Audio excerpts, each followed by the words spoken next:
Coaches come and coaches may go, but the Jaguars problem might be here for a while. I'll explain all of that here on an edition of Locked On Jaguars. You are Locked On Jaguars, your daily Jacksonville Jaguars podcast, part of the Locked On Podcast Network. Your team every day.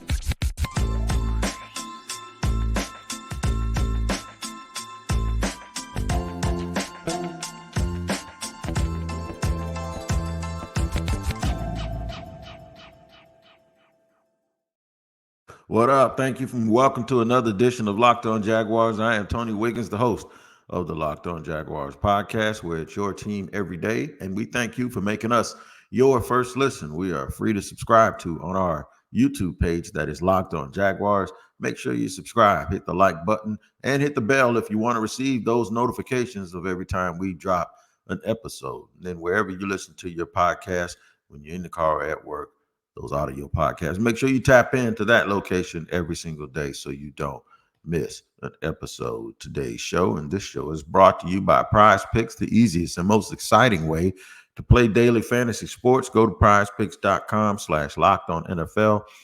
Use the code in all lowercase LockedOnNFL for a first deposit match up to $100. And we'd like to also say hello to all of our everydayers, and thank you for making yourself an everydayer. You can be an everydayer too. All you got to do is join every single day. All right, man. So here's the deal. This is the deal. You just got to break it down, and it has to just be what it is, man. Mike Caldwell got fired yesterday. Defense coordinator Mike Caldwell and most of his staff were let go. I have to tell you this, just for full disclosure. A good family friend was also let go in that purge and in those firings. So just to let you know that up front, I'm going to just get rid of all the biases, okay? Do I think it's justified? Yes, I do. And I told my family that if they, to expect it because we know how this business works. I've covered these teams long enough. I know my bio says 10 years. It's more like 2 decades, but officially it's like 13 or 14 where I've covered it. But I've seen it. And before I covered it, I knew people who played and people who coached. And I know coaches. And I got guys that move around the country all year. I mean, every 2 years they're packed up and their wives are getting jobs somewhere else. And that's the nature of the beast. And it's the nature of it. It's nothing to feel sorry for people about. The only thing that you can feel sorry about is the fact that were they given everything that they needed to succeed?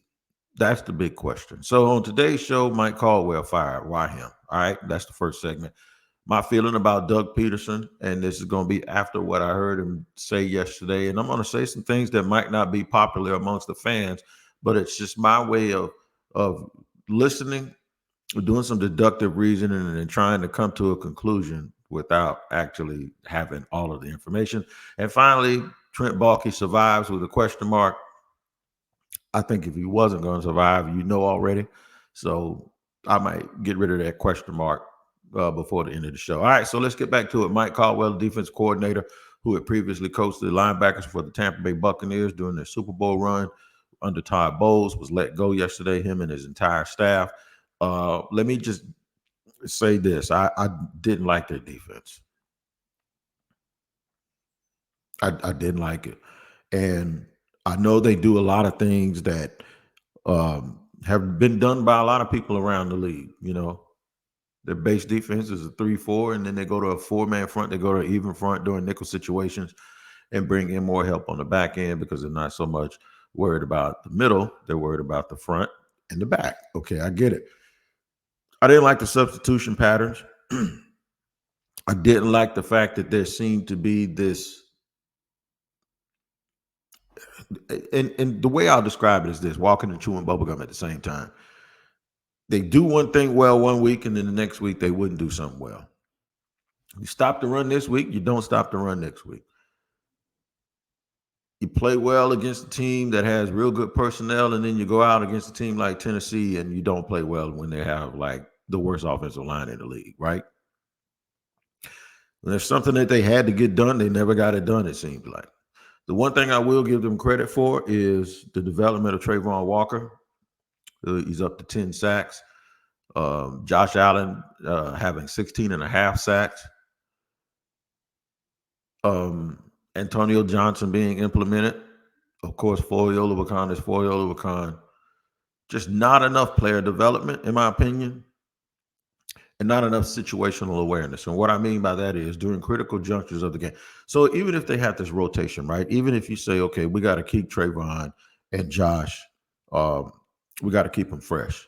So let's just say you're rotating and you have this substitution pattern, right? Sometimes I would notice the Jaguars would have Trayvon in the game at the start of a drive. 2 plays into that drive, the Jaguars would get a turnover. So if he's had that drive, but the drive ended prematurely because they did their job, when you come back in the next time and it's a close game, and I saw this all the time, y'all,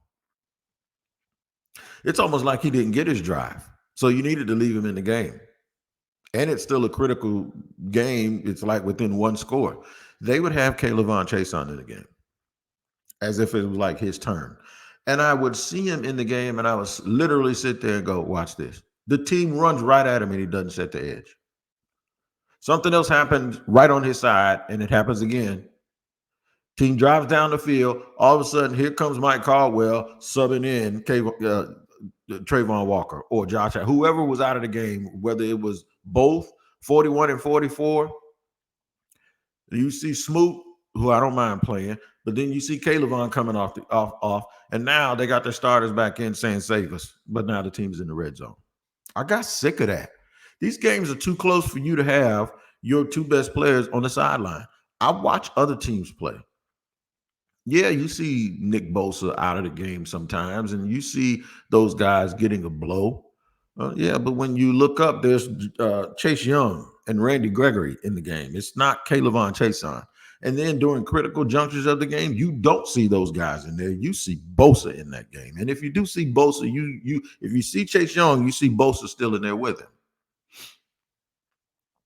This is just my observation.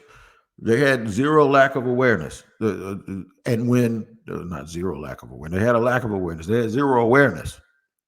And then there were other times during press conferences after year 1, and this is very, very important, and I really want y'all to pay attention to it.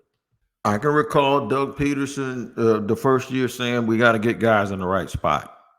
I never once thought that Doug Peterson was talking about offense, and I still don't. When you talk about getting guys in the right spot, you're talking about the whole first half of last year. You had Darius Williams playing in the slot, and he was clearly better outside. He was better outside before they signed him. That's halfway on Trent Baalke, but then it's also on Mike Caldwell not noticing it. At some point, they started to put Trayvon's hand on the ground a little bit more last year. They reverted back to not doing it this year, and he got his sacks. There's something that someone noticed on tape, and they told me about Trayvon, at least early in the season. And they showed me at all 22 of the real good pass rushers around the league and how their first 4 steps or 3 steps in their first 3 or 4 yards on their pass rush, if you watch them from the back, it was straight up the field until they were able to get the offensive tackle at a certain angle, and then they turned. Once his hips and his shoulders were at a disadvantage, that's when they turned to him. And then he pointed to Trayvon, and he noticed that Trayvon's first step is always up the field, but then he turns right into, and he almost comes in at an angle, and it made it easier for people to guard him. The dude even showed me Chris Jones against the Jaguars, a defensive tackle playing defensive end who did exactly what he said you should do. He said you go up the field and then you come in. Not way past the quarterback, but you got to put that pressure on him. You don't angle towards the tackle and go right into him. That makes his job too easy. So if people can notice this stuff, how come Mike Caldwell and his crew didn't notice it? And how come they didn't do the things they were required to do? And how many times did y'all see pressure? How many times did y'all see pressure when you shouldn't have? And how many times did you not see pressure when you should have? So, yeah, firing him was definitely something that I believe is justified. Now, here's the question. Is it a scapegoat? Could it be scapegoat and justified? Yep, it can be, and I think it was. Why? I'll tell you in just a second here on Locked On Jaguars. All right, y'all, what's happening? I got to let you know that today's show is sponsored by FanDuel. That's right, man. FanDuel is the absolute truth, and you know it because I've literally been telling you that for years about FanDuel. FanDuel is where you need to go, where you need to be when you want to play with a sports book. That's right. Because FanDuel makes it easy, man. They give you all of the information that you absolutely need every single time on the live same game parlays, how you can find bets in the new Explorer tab. You can make a parlay in the parlay hub and all of that stuff, man. So make sure you study FanDuel before you make your bet. So visit FanDuel.com/locked on and make your first bet a layup. Now listen to me. Right now, new customers get $150 in bonus bets guaranteed when you place a $5 bet. I didn't say when. I said new customers get $150 in bonus bets guaranteed when you place a $5 bet. That's $150 in bonus bets, win or lose. So visit FanDuel.com/locked on and make your first bet a layup. FanDuel is an official partner of the NFL.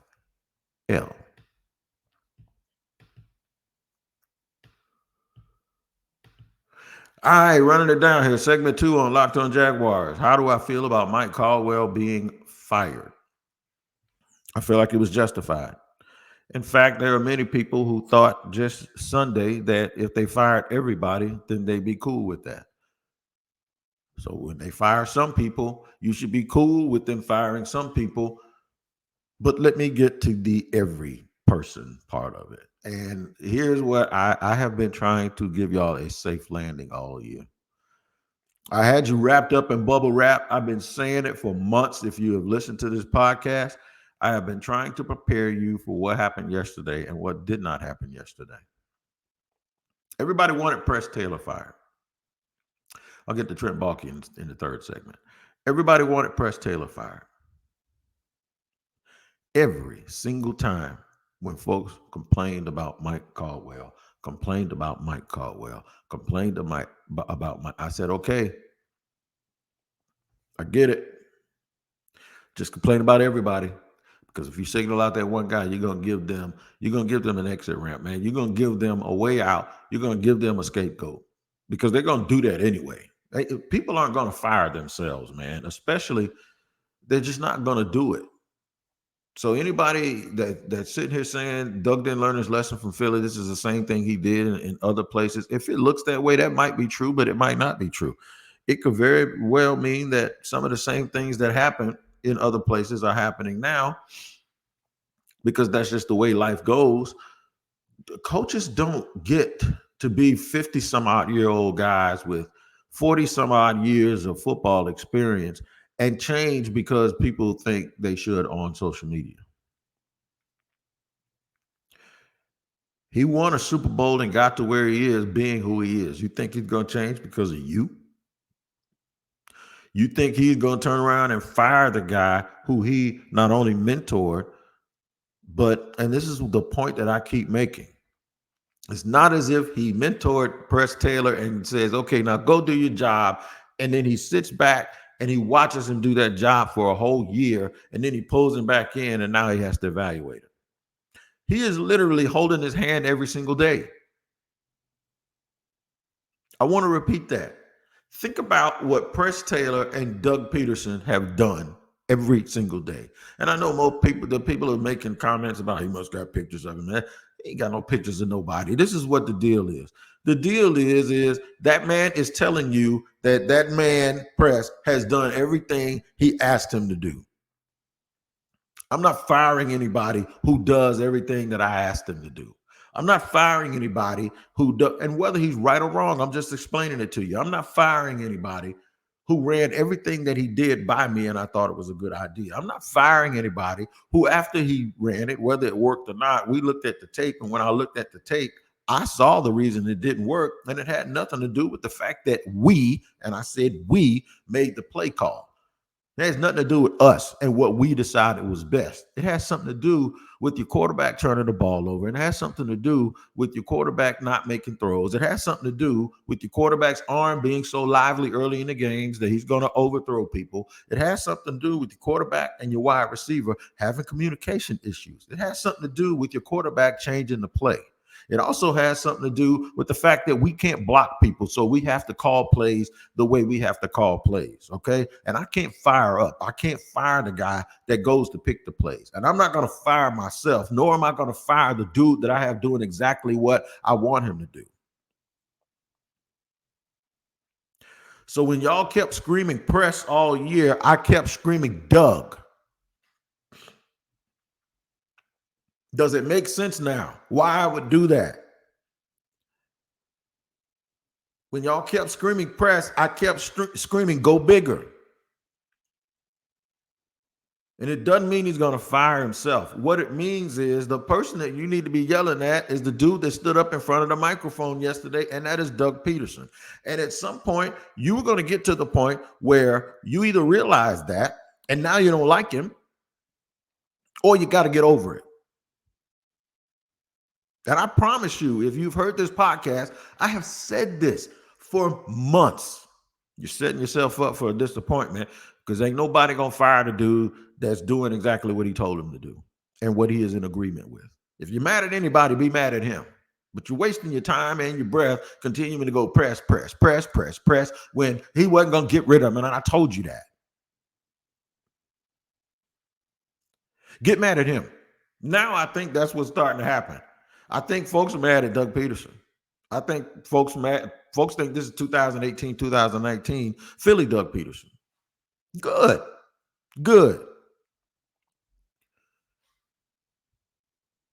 Because believe it or not, had he gotten rid of press, he'd have brought somebody in here, somebody else he's familiar with, and he'd have planted him right there. And because offense is his side of the ball, they'd have done the same old thing.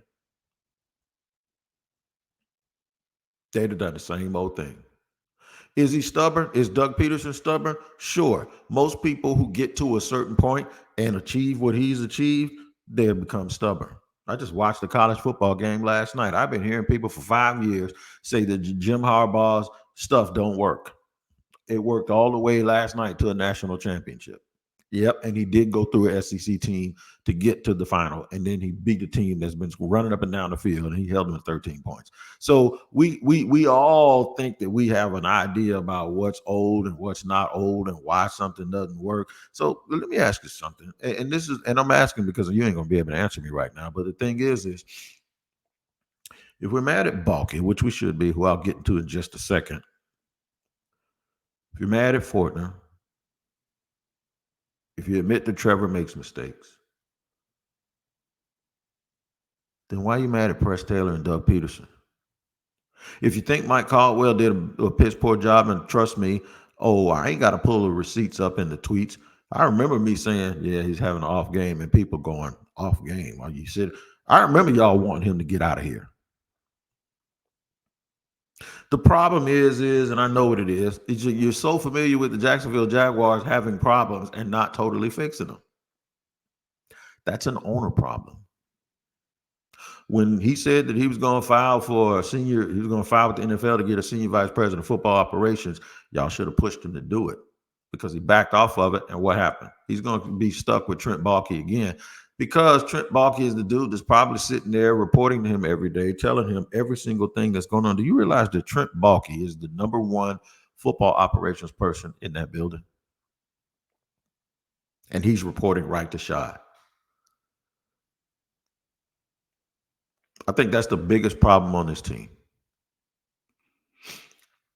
I think that's the biggest problems on this team. I think Mike Caldwell should have got fired. I think firing Press Taylor doesn't do much of a good because if you fire Press Taylor, who do they bring in? Frank Reich? Okay. Frank kind of does the same things Doug wants him to do, right? You think any of that's going to change? You bring a better play caller in here, I tell you what, if you don't fix the line, if 16 continues to play the way he plays and makes mistakes, and if you don't get a bad ball catching wide receiver, and if your tight end doesn't start running up the seam. And if you don't get backup running backs, the result's going to be the same. I get a feeling sometimes everybody plays for improvement instead of playing for a championship. We just want improvement.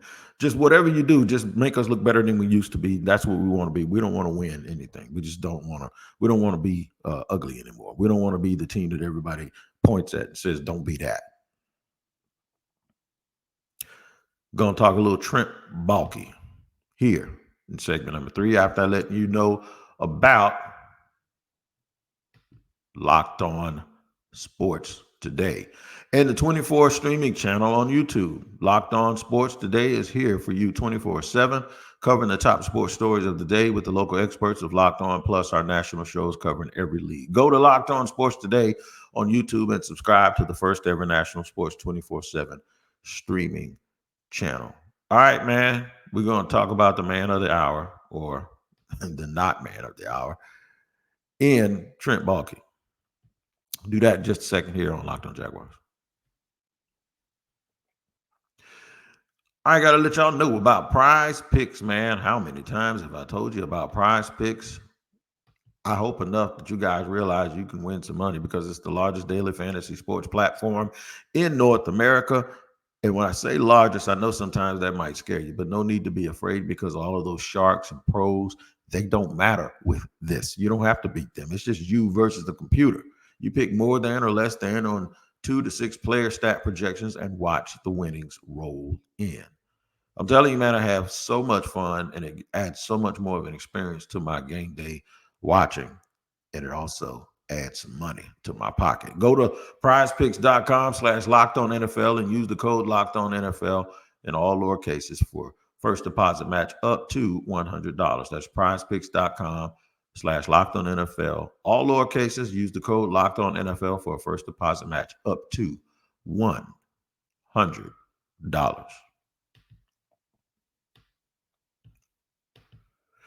All right, third final segment here on Locked On Jaguars. We have saved the best for last, Trent Baalke. Trent Baalke should have been fired as the Jaguars offensive coordinator as the Jaguars general manager as soon as the season ended. But he wasn't. Now they're firing people. Now Doug Peterson stands up in front of the podium and talks about what him and Trent have seen and noticed and all. I'm thinking like, okay, Trent ain't going anywhere. I thought it was unlikely because of Shad Khan's slow hand, if you will, which I kind of have an admiration and respect for, a dude that just doesn't go around slinging and firing people all over the place. But sometimes he can drag it on a little bit too far. I have a bigger problem with who he hires as opposed to who he doesn't fire fast enough. That's what I think. Shad hires the dude that can talk a good game and that sounds good. And Trent has that raspy voice like he's been on the football field yelling at linemen all day. And Trent looks the part, dresses real well, tip-top shape, walks in, tall, looks you in the eye. So a lot of the people do all of those things that people think can help you, right? The things that are the deciding factors of whether or not you get hired or not. But what about the first thing, which is, what's his track record of team building? And what's his track record of being able to pick players? What's his track record of being able to watch this, be in tune with the head coach to the point where he knows what that coach wants, exactly what he wants, and he's able to go and get it? I don't think it's that good. And I think whatever they decide to do, they can bring in another defensive coordinator. And I know everybody's starting to throw these names around, Evero and Martindale, and they just got to get somebody that has a plan. It could be somebody that you've never heard of, because I know all of those guys. When people start telling you who they want them to hire, ask them why.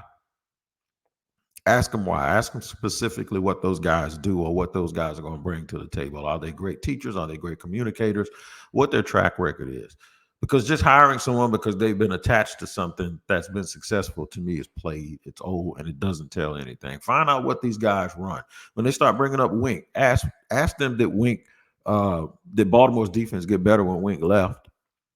And then why he didn't get along with Brian Daboll. Find that out. They talk about this other cat that was just in Charlotte or Carolina as the defensive coordinator. Just because Carolina was bad doesn't mean that the defense was bad. And just because they were bad doesn't mean he didn't do a good job. But find out why they want him. Is it because he was attached to San Francisco and Trent knows him from way back in the day? Y'all, is that what we're going to do now? The guy I want, but I know Oakland's going to probably keep him, is Patrick Graham. That's who I would want as the defensive coordinator. I want them to run a base 4-3. I think it's much more simplified and much more straightforward. If you're trying to get the most talented players in the world, you can be very basic in your approach to defense and just tell your guys, limit the responsibility. Everybody needs to know exactly what they're supposed to do and just go play football. All of this, I want to be like this team and I want to be like that team. That's cool if you can go and procure talent like those teams, because if you can't, you can't. To me, back to this part of it, the biggest part of this entire deal is that Trent Baalke ain't going anywhere, and that's a problem. And I think it's going to be a problem moving forward. I heard Doug Peterson stand up yesterday and basically talk about how there'll be new faces. Notice the absence of draft and develop. Notice that. Did you notice it? Gone is the we got our team thing. How can you be 1 year off? Maybe it's because you learned your lesson, right? I hear a lot of people talk about they didn't look like they practiced. We need to start translating things to the field. And I'm going to tell you, he was talking about Trevor Lawrence. When given an opportunity to speak on Trevor Lawrence, Doug Peterson took a long, deep breath and said he's capable. He can't do that. We got to stop turning the ball over. I told y'all that. Coaches hate turnovers. And though there are multiple things you can point at on the field, Doug Peterson then probably deep down inside, and this is what I was going to tell you today. This is what I think he's feeling, and this is what I want to tell y'all. I don't think Doug Peterson thinks Trevor Lawrence is as good as y'all think Trevor Lawrence is. And I think this comes from a guy who's been around a bunch of quarterbacks, and I think this comes from a dude who played in the league and coached the league. I don't think he believes Trevor is as good as y'all think he is. I think he did, and I think there's something that changed it. You know, a whole bunch of the quarterbacks who didn't turn out to be as good as they were supposed to be can talk about football very good. All you got to do is turn on the TV every day, and you see dudes that talk about the game, that can tell you what everybody else is supposed to do. But for some reason, they're not as good as they were could have been, because they weren't able to do it. And Trevor sometimes acts like he's not able to do stuff. And the other thing is, when you ask him why, or when he's asked why, it's always the cliche answers. It's always, I got to improve. We got to get better. And we got to do this and we got to do that. That sounds like somebody who's never getting it. And I've seen him play well, just like y'all. And that's why, take away all the sunshine stuff. Take away all the Clemson. Take away the high school. Take away the fact that he ain't ever lost since high school. There's a bunch of guys that can say that they can't play in the NFL. Take all of that away and look at everything and bear it down to what it is. And the bottom line is, he's not consistent enough.